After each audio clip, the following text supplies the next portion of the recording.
విశాఖ నగరం నడిబొడ్డున బీచ్లో ఉన్న హార్బర్ పార్కు స్థలాన్ని లూలు మాల్ కేటాయించడానికి తక్షణమే ఉపసంహరించుకోవాలని సిపిఎం విశాఖ జిల్లా కార్యదర్శి వర్గ సభ్యులు 78వ వార్డు కార్పొరేటర్ బి గంగారావు రాష్ట్ర ప్రభుత్వాన్ని డిమాండ్ చేశారు.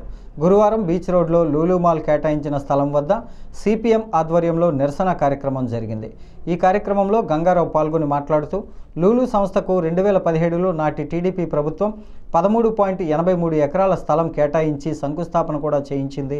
2019లో వైసీపీ అధికారంలోకి వచ్చాక ఈ స్థల కేటాయింపును ఉపసంహరిస్తూ జీవో విడుదల చేసి నిలుపుదల చేసింది.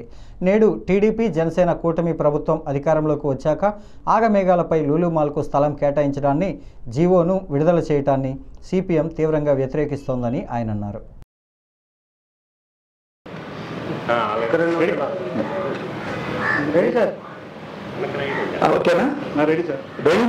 కోట్ల విలువ కలిగినటువంటి 13.5 ఎకరాల ప్రభుత్వ భూమిని అడ్డగోలుగా చంద్రబాబు నాయుడు కూటమి ప్రభుత్వం లూలీ షాపింగ్ మాల్ కట్టబెట్టడాన్ని సిపిఎం పార్టీ తీవ్రంగా వ్యతిరేకిస్తుంది. సిపిఎం పార్టీ కాదు, విశాఖ నగర పౌరులందరూ కూడా తీవ్రంగా వ్యతిరేకిస్తూ ఉన్నారు.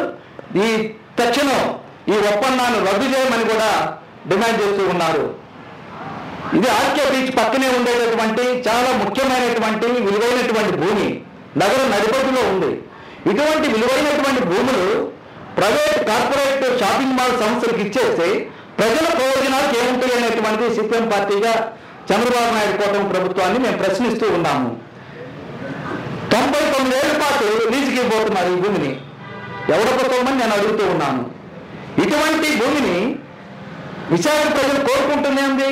షాపింగ్ మాల్ స్కీమ్ అని కాదు, లేకపోతే పెద్ద పెద్ద హోటల్స్ కట్టడం కోసం కాదు, లేదా సినిమా థియేటర్లో ఆధునికమైన సినిమా థియేటర్లు కట్టమని కాదు. ఇక్కడ కోరుకుంటుంది ఏంటంటే ఆర్కే బీచ్ పక్కన ఉంది. రోజుకి లక్షల మంది ప్రజానీకం వస్తూ ఉంటారు, ఆహ్లాదం పొంది వెళ్తూ ఉంటారు, విజ్ఞానం వినోదం కోసం వస్తూ ఉంటారు. అటువంటి లక్షలాది మంది ప్రజానీకానికి విజ్ఞానం వినోదం అందించేటటువంటి ఒక అద్భుతమైనటువంటి సైన్స్ పార్క్ని కట్టండి, లేకపోతే సైన్స్ మ్యూజియాన్ని ఏర్పాటు చేయండి, లేదా ఇస్రో వాళ్ళతోటి రాష్ట్ర ప్రభుత్వం కానీ లేకపోతే విఎంఆర్ కానీ జాయింట్ ప్రాజెక్టుగా టేకప్ చేయండి. చెప్పండి. విశాఖపట్నం ఆర్కే బీచ్ లో ఉన్నటువంటి ప్రభుత్వ విలువైన భూముల్ని, ఏపీఐటీసీ దగ్గర ఉన్న భూముల్ని ఈ రోజున లూలు మాల్కి చంద్రబాబు నాయుడు ప్రభుత్వం కట్టబెట్టడాన్ని సిపిఎం పార్టీ తీవ్రంగా వ్యతిరేకిస్తుంది. గతంలో చంద్రబాబు నాయుడు 2014లో అధికారంలోకి వచ్చిన వెంటనే ఈ భూముల్ని ప్రైవేట్ లూలు మాల్ కట్టబెట్టాలని చెప్పి జీవోలు కూడా ఇచ్చారు. అలాగే ఇక్కడ ఉన్నటువంటి ప్రైవేట్ భూములు కూడా తీసుకొని ప్రైవేట్ భూములకు ప్రత్యామ్నాయ భూములు ఇచ్చి సౌకర్యాల ప్రేమ కాకుండా సొంతంగా ఆ భూముల మీద ఎంత ఎక్కడైనా ప్రేమ వలకపోసి ఆ భూములు ప్రైవేట్ భూములు ఎక్స్ప్లోర్ చేసి మరి ప్రత్యామ్నాయం ఇచ్చారని పరిస్థితి కల్పించారు. కానీ ఎంత ప్రేమ నీకు లూలు మాల్ ఎందుకు అని అడుగుతున్నాం. ఇది లూలు మాల్ కట్టడం వల్ల విశాఖ ప్రజానికానికి, సముద్ర ప్రాంతానికి, తీర ప్రాంతానికి, ఈ చుట్టుపక్కల నివసిస్తున్న ప్రాంతాల ప్రజానికానికి చాలా తీవ్రంగా ఇబ్బందిగా ఉంటుందని చెప్పి ప్రజలందరూ వ్యతిరేకిస్తే తర్వాత వచ్చిన గవర్నమెంట్ లూలు మాల్తో కుదుర్చుకున్న ఒప్పందాన్ని రద్దు చేసింది. మళ్ళీ ఆగనాగానే ఈ ప్రభుత్వ అధికారంలోకి వచ్చిన వెంటనే మళ్ళీ దేశంలోనూ రాష్ట్రంలోనూ ఏ సమస్యలు పరిష్కారం కాకపోయినా లూలు మాల్కి అర్జెంటుగా ఆగనాగానే భూములు కట్టబడుతున్నారంటే లూలు మాల్కి చంద్రబాబు నాయుడుకి ఉన్న సంబంధం ఏంటని మేము అడుగుతున్నాం. చంద్రబాబు నాయుడు గారికి, లోకేష్ గారికి లూలు మాల్తో ఏమన్నా లోపలి చీకటి ఒప్పందం ఉండాలని మేము ప్రశ్నిస్తూ ఉన్నాం. ఎక్కడ అన్ని సమస్యలు పక్కన పెట్టి దీని మీద మీ దృష్టి పెట్టడం మీ ఆంతర్యం ఏంటని అడుగుతున్నాం. అలాగే నిజంగా ఇక్కడ లూలు మాల్ అవసరమని ఎవరు కోరుకోవటం లేదు.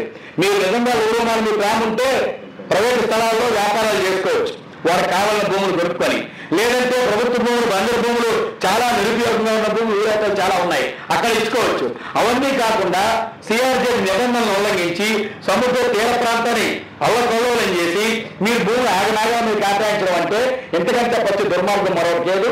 99 ఏళ్ళు లీజ్ అంటే సచివరెవరు, బతికేవారు, ఉన్నవారెవరు, పోయినవారెవరు, దీనికి యజమాని ఎవరు అంటే ఎవరు తెలియని పరిస్థితి ఏర్పడుతుంది.